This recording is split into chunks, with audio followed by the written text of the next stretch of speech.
This is why Andrew Tate versus Chase DeMoor isn't close, and this is why Andrew Tate will absolutely destroy and walk through Chase DeMoor.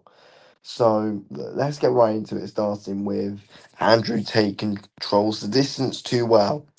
And look, compared to Chase DeMoor's level, Andrew Tate is very clearly way above it. Yes, this is his first boxing fight, but he is experienced in combat sports. He's an experienced kickboxer. It doesn't matter what level he was at. It doesn't matter the promotion that he was in. He is an experienced kickboxer with over 80 fights.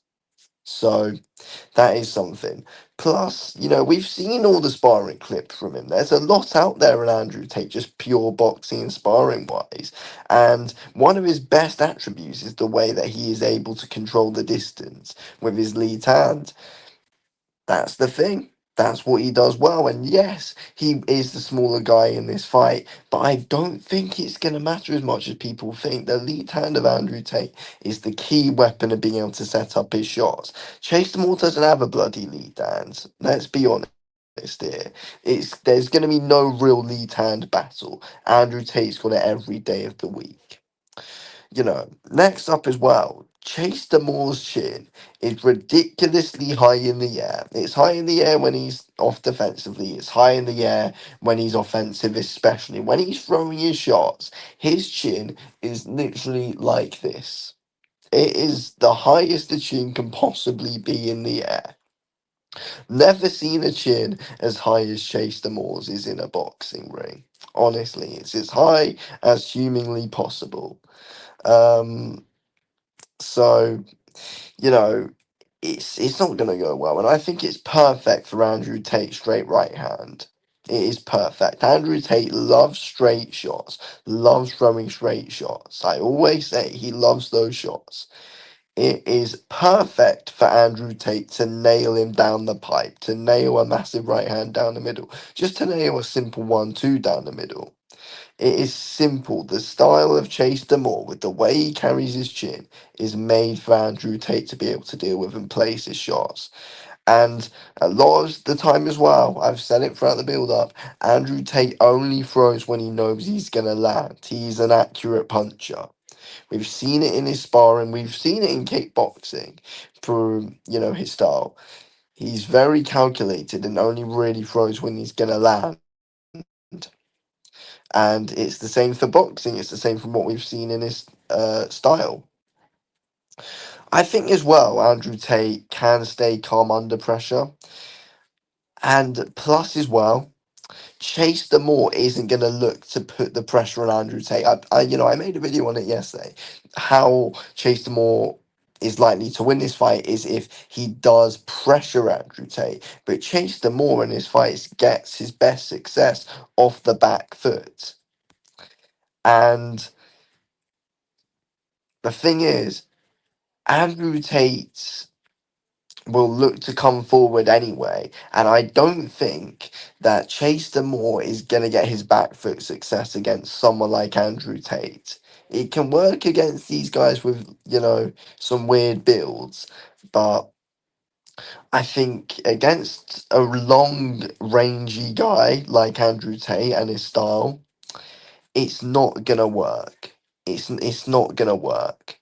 Andrew Tate's gonna beat him, and Andrew Tate's not really gonna get too close to him in this fight, in my opinion. He's not. Andrew Tate's not a in close fighter. He's not a pressure fighter. He's not gonna get close to him. That's what Chase Moore wants. They're basically all the styles that Chase Moore has seen. Guys who like to get in close. Andrew Tate is completely different to that. Andrew Tate's gonna keep himself behind that lead hand of his. He's not going to get in close. He's not going to start throwing loads of hooks to the body like a lot of Chase's opponents, and then Chase can just slam one upstairs. It's not going to happen against Tate. It's not going to happen. The style matchup is not good for Chase Moore at all to be able to pick that big power shot. Yes, it's hard, but again, as I said, it's just not the style for him. And let's be real, if this fight is to go the distance, no matter what, even if it is close, which it won't be, the judges will favour Andrew Tate no matter what. They will. But because they, you know, they want him to win. But the reality is, as well, the judges will favour the style of Andrew Tate himself as well. They will favour the style because it will be the cleaner work. Chase Moore's so ridiculously messy. Andrew Tate is clean. He likes the straight shots. It is clean work. He's accurate with his punches. It's seen as clean work. The judges will like that. The judges will like the clean work. The judges will like the work behind the lead hand. That's what they're gonna like. That's what they're gonna favour. It's much cleaner work than what Chase DeMoor's going to be doing. Much cleaner work than Chase DeMoor. You know, I feel like Chase DeMoor's going to be trying to throw as many shots as possible in a very messy fashion, and it's just going to look so ugly. I just don't think the judges would like it anyway. And I think, he might want to do that to be unpredictable, but even Chase DeMoor getting messy with his shots, his chin will be so high in the air. Andrew Tate just keeps his composure, nails him down. There's so many ways for Tate to win this fight with the style that he has got. And I also think as well that a big thing here, and my final point, is that Chase DeMoor needs to be perfect in order to win this fight. Andrew Tate doesn't. Chase DeMoor needs to execute the exact same game plan over these 6 rounds. I don't think, because again, Chase DeMoor only really fights those big shots off the back foot when he's going backwards. Even though he's going to probably be getting pushed back by the smaller guy, Andrew Tate is going to have a measure of range than what Chase DeMoor will. It's not even a question. So he's not finding that shot. Chase DeMoor needs to be perfect in the face of Andrew Tate without getting clocked with a massive shot. Chase DeMoor's so likely to run into one. Like, he can't afford to have his shin high in the air. Andrew Tate, I think, can make the odd mistake here and then reflect on it. You can't really say, but just then, kind of refine it, go back and fix it up. Chase DeMoor's just going to be doing the exact same thing. Andrew Tate, I think's got a good enough tactical brain to be able to fix up if he gets caught with something stupid. They'll fix up so he doesn't get hit with that again. So yeah, I think Chase DeMoor needs a perfect plan to win this fight. Even though, yeah, he's got that big knockout shot. Who is he really knocked out, though? Who's he really knocked out?